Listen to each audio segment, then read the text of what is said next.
एक बार बुद्ध उपदेश के लिए बहुत दूर चलते हुए एक गांव में पहुंचकर कुछ समय विश्राम के लिए ठहरे हुए थे और तब यह बात गांव में फैल गई।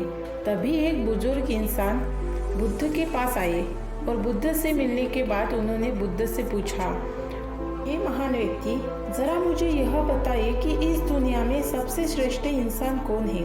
तब भगवान बुद्ध ने कहा, हे सज्जन पुरुष, वैसे किसी एक व्यक्ति का नाम बताना तो मुश्किल है, पर इतना जरूर बता सकता हूँ कि दुनिया में 4 प्रकार के इंसान होते हैं। पहले प्रकार का इंसान वो है जो ना ही खुद के लिए जीता है और ना ही दूसरों के लिए जीता है।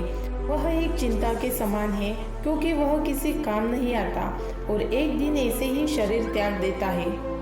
और दूसरे प्रकार का इंसान वो है जो दूसरों के लिए जीता है और खुद के प्रति उपेक्षा से जीता है। वह पहले प्रकार के इंसान से अच्छा जीवन जीता है।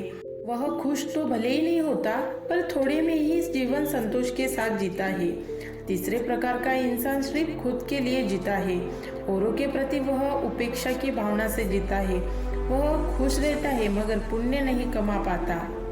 चौथे प्रकार का इंसान वो होता है जो खुद के लिए भी जीता है और दूसरों के लिए भी जीता है। दूसरों की सहायता करना उसे बहुत पसंद है, खुद का और दूसरों का भला करता है। इस प्रकार का इंसान सबसे अधिक श्रेष्ठ है।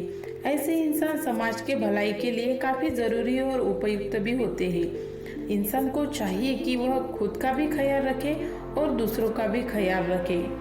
इंसान की जितनी खुद के प्रति जिम्मेदारी बनती है, उतनी ही समाज के प्रति भी जिम्मेदारी बनती है। अर्थात सम्यक कर्म और सम्यक आजीविका का मतलब है कि अपने उपजीविका का साधन सन्मार्ग होना चाहिए। उपजीविका का साधन किसी के हत्या या बुराई से संबंधित न हो, कर्म कल्याणकारी होना चाहिए। चोरी, डकैती, जहर बेचना, हत्या करना, शस्त्र, शराब बेचना जैसे फर्जी काम निषिद्ध करना चाहिए, क्योंकि कर्म का जीवन में बड़ा महत्व है। इससे ही जीवन की गति निर्धारित होती है। भगवान बुद्ध ने लोगों की सेवा करने वाले कुछ भले चिकित्सक और अन्य कल्याणकारी लोगों को दीक्षा देने के बाद भी भिक्षु बनने से मना कर दिया था, ताकि वह समाज की सेवा कर सके। भगवान बुद्ध शिष्य से कहते हैं, जब प्रयास करना चाहिए तब प्रयास नहीं करता। जवान और पुष्ट होकर भी निष्क्रिय और बेकार रहता है।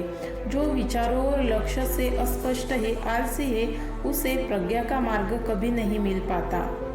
अगर इंसान कर्म ही न करे तो बहुत मुमकिन है कि अपनी जरूरत पूरी करने के लिए वह इंसान पाप कर्म करेगा। आलसी और कर्महीन व्यक्ति बुद्ध के अनुसार निंदा का पात्र बनता है। सन्यासी जीवन निर्वाण पाने में मदद करता है, लेकिन गृहस्थ जीवन, जहाँ पर अपने साथ परिवार के भरण पोषण में धन के सिवा बड़ी कठिनाई होती है, ऐसे में गलत कर्म से बचने में कठिनाई आती है और व्यक्ति का पतन हो सकता है। ज्यादा लोभी न होना जरूरी है ताकि धन और चित्त की रक्षा हो सके। और इस प्रकार बुद्ध के विचार सुनकर वह गृहस्थ भगवान बुद्ध के चरणों में लीन हो गया।